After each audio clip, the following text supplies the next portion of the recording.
આ જ વાત જે અંતરંગ ભગવાનનું જે સ્વરૂપ છે એ ભગવાન પોતે હૃદયમાંથી પ્રગટ કરીને બ્રહ્માજીને આપ્યું. પ્રથમ સ્કંદની વાત, શ્રીમદ ભાગવતના પ્રથમ સ્કંદની વાત. એ જે ભગવાનનું અંતરંગ સ્વરૂપ છે બ્રહ્માજીએ નારદજીને આપ્યું, અને નારદજીએ વ્યાસજીને આપ્યું, વ્યાસજીએ સુખદેવજી મહારાજને આપ્યું, સુખદેવજીએ પરીક્ષિતને આપ્યું, અને આ અદ્યાવધિ પર્યંત શ્રીમદ ભાગવત પર આપણે બધા જ ભગવાનની કથા કરી પણ રહ્યા છે, ભગવાનની કથા શ્રવણ પણ કરી રહ્યા છે, ભગવાનની કથા આપણે એને આત્મસાત કરવાની કોશિશ પણ કરી રહ્યા છે. તો આવી જ આ એક કૃપા અચાનક શ્રી મહાપ્રભુજીએ સુરદાસજી પર કરી. ફરતા ફરતા વ્રજમાં ફરતા ફરતા શ્રી મહાપ્રભુજી પોતાના 5 સેવકોને લઈને જ્યારે ફરતા હતા, ગૌઘાટ પર જ્યારે પધાર્યા, અને ગૌઘાટ પર એટલી સુંદર યમુનાજી, આહાહા, એટલો બધો આનંદ આવી જાય. તમે યમુનાજીનું ચિંતન યમુનાષ્ટકના માધ્યમથી કરો. શ્રી મહાપ્રભુજીના હૃદયમાં કેવા યમુનાજી બિરાજે છે, યમુનાજીને કોણ જાણી શકે? એ તો નિત્ય સિદ્ધા છે, એ પોતે કૃપા કરે ત્યારે. પણ ત્યાં શ્રી હરિરાય મહાપ્રભુ ટીકામાં સ્પષ્ટ કહી રહ્યા છે કે જ્યાં સુધી શ્રી મહાપ્રભુજીની કૃપા આપણા પર ન થાય ત્યાં સુધી યમુનાજી કૃપા કરતા નથી. કરે છે કૃપા યમુનાજી, પણ અસ્મદાદી જીવો છે.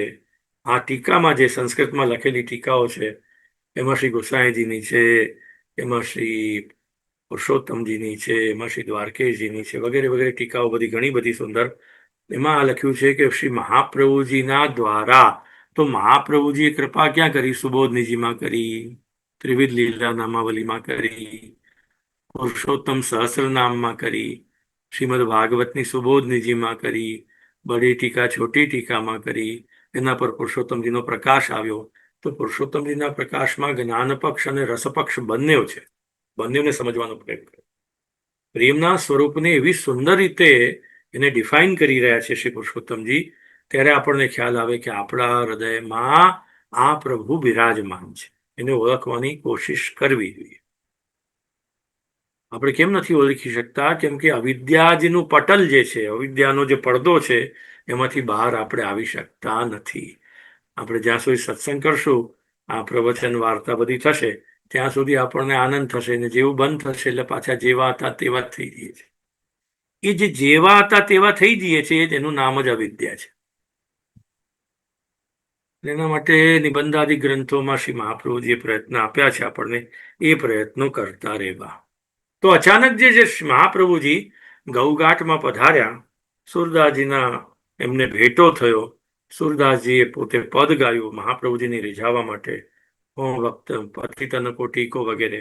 મહાપ્રભુજીએ થોડા મુખારવિંદ અને નેત્રો પોતાના એ કર્યા અને કહ્યું કે અરે આ શું રો કે કહા ગયા. તે મહાપ્રભુજી સમજે છે કે આ તો ચંપક લતા સખી છે.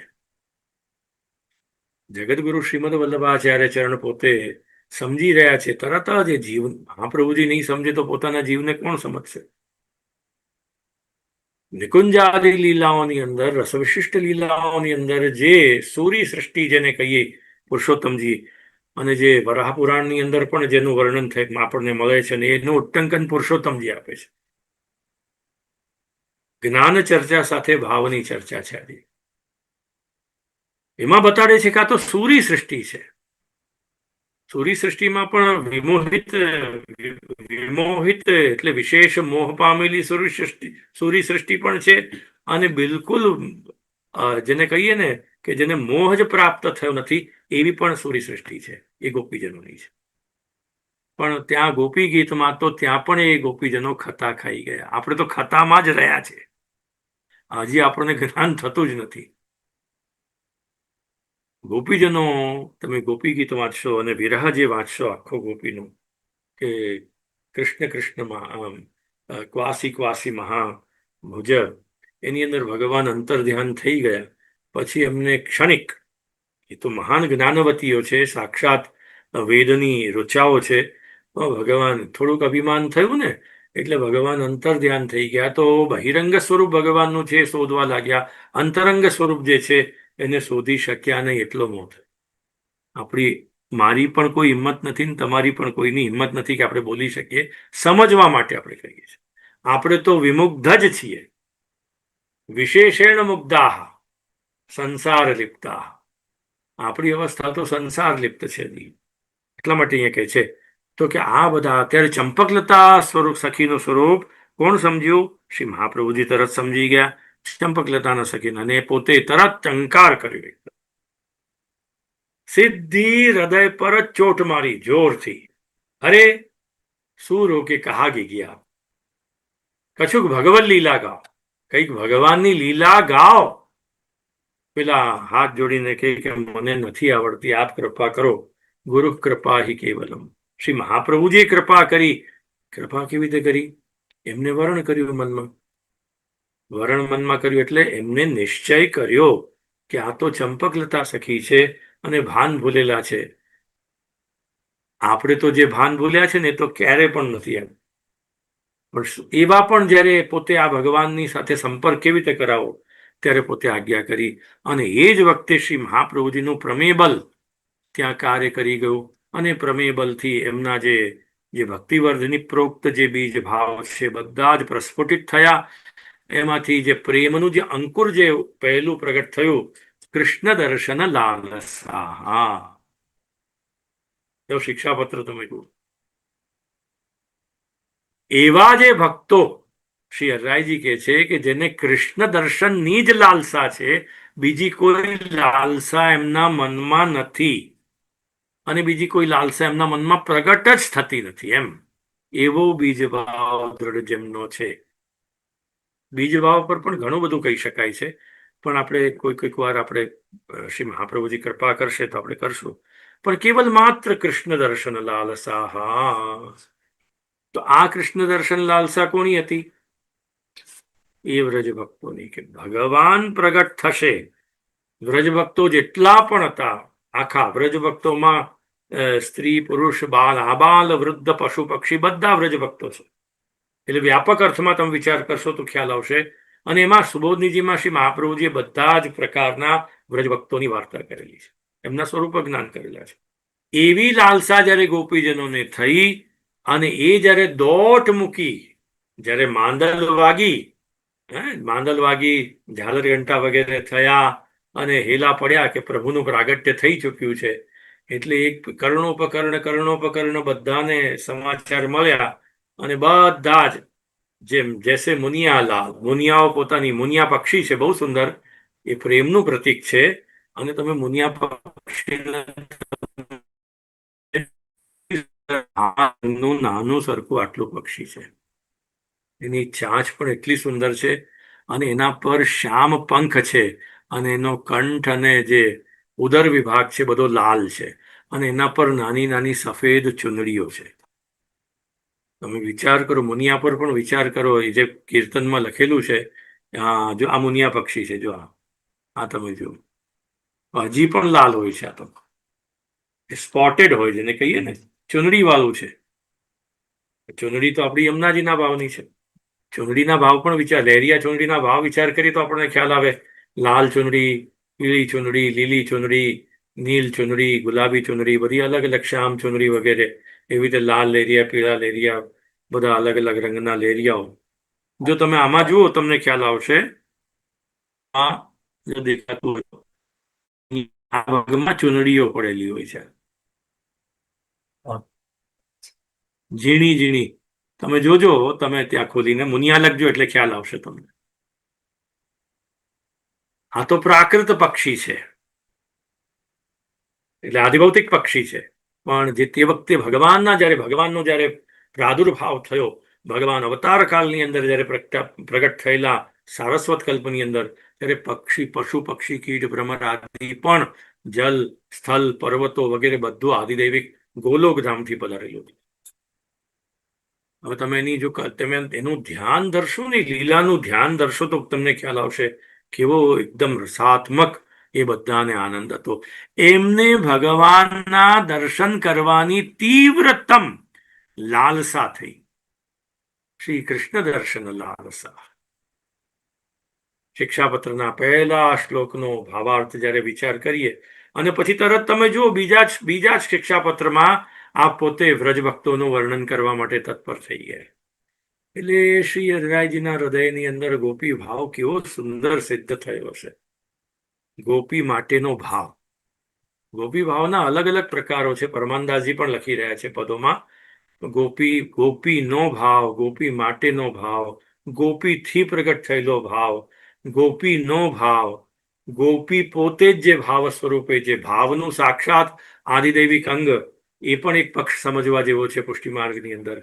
આ બધા પ્રકારો સપ્તધા એટલે 6 ધર્મને એક ધર્મી સ્વરૂપે આપ પોતે જે પ્રગટ થયા, તે બધો ભાવ આપના હૃદયની અંદર પ્રગટ થયો. અને દ્વિતીય શિક્ષાપત્રની અંદર તો આપે પોતાના નેત્રો બંધ કરીને જાણે લખ્યું હોય, ધ્યાનમાં લખ્યું હોય એવું મને અનુભવ થાય છે હંમેશા. તમારા હૃદયની વાણી હું તો જે બોલું છું, પણ શિક્ષાપત્ર, એ દ્વિતીય શિક્ષાપત્રમાં હરિરાયજી મગન થઈ ગયા, લવલીન થઈ ગયા. કઈ નહીં, કલાક અડધો કલાક પણ જો સત્સંગ કરવા મળે તો પણ જો આવી અવસ્થા આપણી મનની થાય તો આપણો તો બેડો પાર થઈ.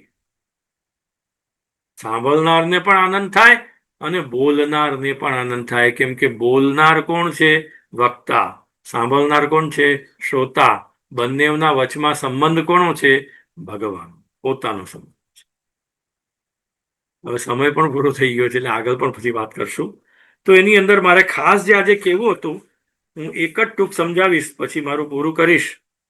તો એ જ્યારે બ્રજભયો માહિરી કે પૂત પછી જ્યારે પોતે આ બધા ઘણા કીર્તનો કર્યા અને પોતે સુહારાગમાં, સૌથી પહેલી બાલ લીલાનું પદ સુહારાગમાં આવે છે, અને એમાં ગોપીજનોને વશ કેવી રીતે ભગવાન છે એ સુરદાસજીને લીલામાં દર્શન થયા. આંગન શ્યામ નચાવહી જસુમતી નંદરાની, તારી દે દે ગાવહી મધુરે સુરબાની, પાયનનું પુર બાજહી કટિકિંકિની કૂજે, નેની નેની એડિયન અરુણતા ફલી, બંબન પૂજે બિંબન પૂજે. જસોમતી ગાન સુને શ્રવણન તબ, આપ હી ગાવે તારી બાજત દેખહી પુનિતાર બજા. કે હરિ નખૌર પર રૂરે સુઠી શોભા કરી, મનહુ શ્યામ ઘન મધિમે નવ શશી ઉજિયારી. ગભવારે સિર કેશ હે બને ઘૂંગર વારે, લટકન લટકે ભાલ પર વિધુ મધિગન તારે. કઠુલા કંઠ ચિબુકતે તરે મુખ દસન વિરાજે, ખંજન બીચ શુકયાની કે મનુ પર્યો દુરાજે. જસોમતી સુત હિ ન ચાવહી છબી દેખત જીયતે, सूरदास प्रभु श्याम को सुख टरतन हियते. आंगन श्याम नचावही જસુમતી નંદરાની. આપણે એને દેવગંધાર ભૈરવમાં ગાયો, પણ છે સુવા રાગમાં. સુવા રાગમાં શ્રી ઠાકોરજીના અંગુરી પર સુવા છે, અને એ જે અહીંયા ખંજન પડે ને પેલું, એ હા, એ જે આજ નહીં પડે એના પર સુવાને લગાડે, એવો ભાવ છે. તો ઠાકોરજી ખેલતા ખેલતા, 5 મિનિટ લેવા દઉં ને, કેમ કે નહીં તો પછી રસાભાસ થઈ. ખેલતા ખેલતા ખેલતા નાના નાના ઠાકોરજી એકદમ મીઠું ગોપાલ. મીઠું ગોપાલનો અર્થ છે, મીઠું એટલે કોણ છે? જેને સુખ હાથમાં શ્રીયસ્તમાં શ્રી યશોદાજીએ આપણે શૃંગાર કરીએ ને, તો આ દિવસોમાં નાની નાની હારમાળાઓ ઠાકોરજીને ખાસ ધરવી જોઈએ. અને ટોપીના શિંગાર હોય, જગુલીના શિંગાર હોય, તનિયા જગુલીના શિંગાર હોય, તનિયા ટોપીના પણ શિંગાર હોય, તનિયા મુકુટ ટોપીના પણ શિંગાર આવે છે બધા બાલગોપાલના. એના પર બહુ સુંદર ચર્ચાઓ છે, જાણવા જેવી છે. અને એ પણ શિંગાર રસ આપણા હૃદયમાં આવવો જોઈએ. શિંગાર રસ મંડનનો એક પ્રકાર છે. તો ઠાકોરજીને શિંગાર ધરી દીધો, ગુંજામાં ધરી, સાથે ત્રવલ પણ ધરી, કમલકલીની ત્રવલ ધરી, અને ધર્યા પછી ઠાકોરજીને શ્રીહસ્તની અંદર નાનો શુક, ચાહે માણેકનો હોય કે મીનાનો હોય કે સુવર્ણનો હોય, એ ધરી. અને એ ધરીને, અથવા તો અંગૂઠી હોય ને, અંગૂઠી નાની નાની નાની, એના પર સુવાની અંગૂઠી કહેવાય છે, એટલે સુવારાગમાં કહેવાય છે. ભગવાન પોતે સ્વયં શ્રી બાલકૃષ્ણ પ્રભુ પોતે સુવાનું સ્મરણ કરીને, સુવા એટલે પોપટ, પેરેટ, એનું સ્મરણ કરીને ધીરે ધીરે ધીરે ઘૂંટણિયા તાણતા તાણતા, હવે તમે વિચાર કરો અહીંયા કમલ ચોક કે રત્ન ચોકની ભાવનામાં આ લગભગ આ પદનું આખી લીલાનું દર્શન છે. હવે એ સુંદર કમલ ચોકની અંદર શિંગાર થઈ ગયા અને ઘૂંટણા તાણતા તાણતા ઠાકોરજી પોતે પધાર્યા અને પધારીને ત્યાં ગોપીજનો દૂર બધા જ ઉભા રહ્યા અને બધા એ સુંદર આ બધી સુવાની સાડી એટલે લીલી સાડી, પીળી સાડી, એવી બધી રંગની બધી બધા અષ્ટસખીઓના જે રંગો જે ગણાવ્યા છે એમાં લાલ છે, પીળો છે, લીલો છે, ગુલાબી છે, નીલ છે, શ્યામ છે, મંદ નીલ છે, કેસરી છે, ચંપાઈ કેસરી, કેસર કેસરી, ઉદિત નારાયણી કેસરી વગેરે બધા અલગ અલગ, કાચી કેરી લીલો વગેરે બધા, આસો પલ્લવી લીલો, આમ્ર લીલો, આ બધા અલગ અલગ પ્રકારના છે. એવા નીલકમલની બધી એમાં ઠાકોરજી ધીરે ધીરે પધારી રહ્યા છે અને નૂપુર અને ક્ષુદ્ર ઘંટિકાની જે ઘંટિકાઓ જે છે વાગી રહી છે અને બાલકૃષ્ણ પ્રભુ કમલ ચોક પર સીધા પધારી ગયા.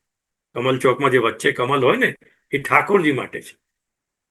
જૂના જમાનામાં તો કમલ ચોક પર કમલ પર પગ નહોતો મુકાતો.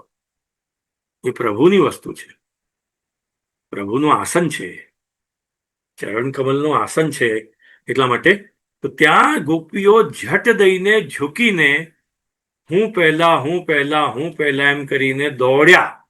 તમે આ ખાલી દ્રશ્ય મનમાં રાખો કે નાના બાલ ગોપાલ, મીઠું ગોપાલ, લડ્ડુ ગોપાલ, લડ્ડુ પણ છે અને મીઠું પણ છે, બંને છે. બાલકૃષ્ણલાલમાં કેવું છે, બાલલીલામાં આ પ્રકાર છે. તો એ લડ્ડુ ગોપાલ પ્રભુ દોડીને ત્યાં આટલું દોડતા દોડતા તો બાલક સ્વરૂપ છે ને નાનું, એટલે શાંત થઈ ગયા, શમિત થઈ ગયા. એટલે એવા નેત્રો શ્રી ઠાકોરજીએ કર્યા કે જેથી ગોપીજનોને મનમાં આતુરતા થઈ ગઈ કે આટલો આટલો બધો શ્રમ પ્રભુને આટલો બધો ઘોટણિયા તણાવાય, ચલો ચલો જલ્દી હું લઈ. યશોદાજીને ઉરાન આપે છે કે હવે તે કેવી ઠાકોરજીને છોડી દીધા, આટલું પણ ખબર નથી. ગોપીજનો કહી શકે, આપણે ન કહી શકીએ. એ તો એમનો પ્રેમ છે એટલે પ્રભુ બધું ક્ષમા કરતા. પણ આપણી તો મર્યાદા છે, આપણે પુષ્ટિ મર્યાદામાં આપણે છીએ, એ શુદ્ધ પુષ્ટિમાં એમનો અધિકાર હતો. એટલા માટે ત્યાંથી ઝટ્ટ લઈને ઠાકોરજીને સીધા ગોદીમાં લીધા. જેવા ગોદીમાં લીધા પછીનો આખું વર્ણન દ્વિતીય શિક્ષાપત્રનું તમે એની સાથે જેને આપણે શું કહીએ સંગતિ કરો તો તમને બહુ જ સુંદર બાલ લીલાની બડી ભાવના એ શ્રી સ્વામીજીની અને છોટી ભાવના શ્રી ચંદ્રાવલીજીની તમને ખ્યાલ આવશે. અને એટલા જ માટે જન્માષ્ટમીના દિવસે સફેદ કુલે જે અમારા ઘરમાં ધરાય છે એની સાથેનો આ સંબંધ છે. વધારે તો હું તમને કેવી રીતે કરું, ઠાકોરજીની બધી છે. પણ આંગન શ્યામ નચાવહી, હવે એ જે લીધા ને ઠાકોરજીને, ઠાકોરજીથી એકદમ ઉભા તો થવાય નહીં. અને પરમાનદાસજીએ તો આ કહ્યું છે ને કે ચાહત પકર દેહરી ઉલ્લંઘન, અરે પ્રભુ અનંત કોટી બ્રહ્માંડના નાયક આપ એક પલકારામાં એક મટક લીધું એમાં તો અનંત કોટી બ્રહ્માંડો નષ્ટ થઈ ગયા, તિરોહિત થઈ ગયા, ભગવાનના ઉદરની અંદર પ્રવિષ્ટ થઈ ગયા. માર્કંડી મુનિ ભગવાનને કહી રહ્યા છે કે એ પરબ્રહ્મ પરમાત્મા આપ છો, પણ ત્યાં તરત પુષ્ટિ વિરુદ્ધ ધર્માશ્રય લીલા, ત્યાં ઊંચા થવાની કોશિશ કરે અને એ જ ભગવાનનું નાચવું છે. ઘૂંટણિયા તાણે અને લેવાની કોશિશ કરે ને હાથ ઊંચો લઈ લે, લેવાની કોશિશ કરે ને હાથ ઊંચો લઈ લે. ઠાકોરજી ત્યાં હાથ ઊંચા કરે પાછા ખેલી જાય. તો આંગન શ્યામ નચાવહી જસુમતી નંદ રાની. જસુમતી કોણ છે? નંદની રાની જસોમતી. એમના મનમાં હું નંદપત્ની છું એવો ભાવ છે એટલે પ્રભુને છોડ્યા. પણ હું ભગવાનની માતા છું અને મારામાં વાત્સલ્ય છે તો ભગવાનને છોડતે નહીં, ગોદીમાં લાવીને ગોદીમાં ગોપીજનને આપતે. આ સૂક્ષ્મ ભાવ, આ બારીકી જે આપણને પદોમાં સુરદાસજીમાં મળે છે એવી ક્યાંય પ્રાપ્ત થતી નથી. હજી ઘણું બધું કેવું છે પણ રહી ગયું, પણ કઈ નહીં. પણ ત્યાં છેલ્લે તારી દે દે ગાવહી, ઠાકોરજીને નચાવવા માટે. હજી નાચતા પ્રભુને આવડતું નથી, થોડા મોટા થશે પછી પ્રભુ નાચશે પણ ખરા. નૃત્ય ગોપાલ છે પ્રભુ. તમે જોજો બાલકૃષ્ણલાલનું ઠાડું સ્વરૂપ પણ ત્યાં કોચીનમાં બિરાજે છે. એ નૃત્ય ગોપાલ છે પ્રભુ, એ નૃત્ય ગોપાલ કહેવાય છે. બાલ ગોપાલ પણ નૃત્ય કરતા, જ્યારે તાળી આપી આપીને અને લડ્ડુ આપીશ તાળી, તમે નાચો પ્રભુ, એમ જે આજ્ઞા કરે એ ભાવથી તારી દે દે ગાવહી મધુરે સુરબાની. તાળી આપી આપીને, ના ઝાંઝ અને પખાવજનો તાલ નથી, અહીંયા તાલબદ્ધ ગાઈ રહ્યા છે પણ તાળી આપીને ગાઈ રહ્યા છે. તાળી એવી પડવી જોઈએ કે જેમાં અવાજ આવવો જોઈએ. આ આવો અવાજ આવવો જોઈએ. આ તમે કરો તો જ આપણો ભાવનો ઉદ્બોધ થાય છે. એટલે વસંતના પદોમાં પણ તાળીનું મહાત્મ્ય છે અને વાત્સલ્ય ભાવના પદોમાં પણ તાળીનું મહાત્મ્ય છે. તારી દે દે ગાવહી મધુરે સુરબાની પાયન નૂપુર બાજહી. પ્રભુના સુંદર માણેકના નૂપુરો સ્વર્ણમાં મડિત થયેલા અને કિંકણી ક્ષુદ્રઘંટિકાનો શૃંગાર એટલો બધો સુંદર છે કે કોઈ પણ જો કોઈ સોની હોય એની પાસે સોનું આપીને પણ કરાવવો જોઈએ ઠાકોર. એનાથી રૂંઝન રૂંઝન રૂંઝન વાગે. બે જ શૃંગાર એવા છે કે જેનાથી રૂંઝન રૂંઝન થાય, એક નૂપુર અને એક ક્ષુદ્રઘંટિકા. નેની નેની એડી અને અરુણતા ફલી બિંબ ન પૂજે. આવા નાના બાલકૃષ્ણલાલ ત્યાં કમલ ચોકમાંથી પછી ગોપીજનના મનમાં રહેવાયું નહીં અને ઝટલી ઠાકોરજીને પોતાના હૃદયમાં લગાડ્યા. બોલો શ્રી બાલકૃષ્ણલાલ કી જય. આજ કે આનંદ કી જય. આનંદ વાલે કી જય. ખૂબ આનંદ થયો બધાને મળીને, ખૂબ આનંદ થયો. પૂજ્ય જય જય શ્રી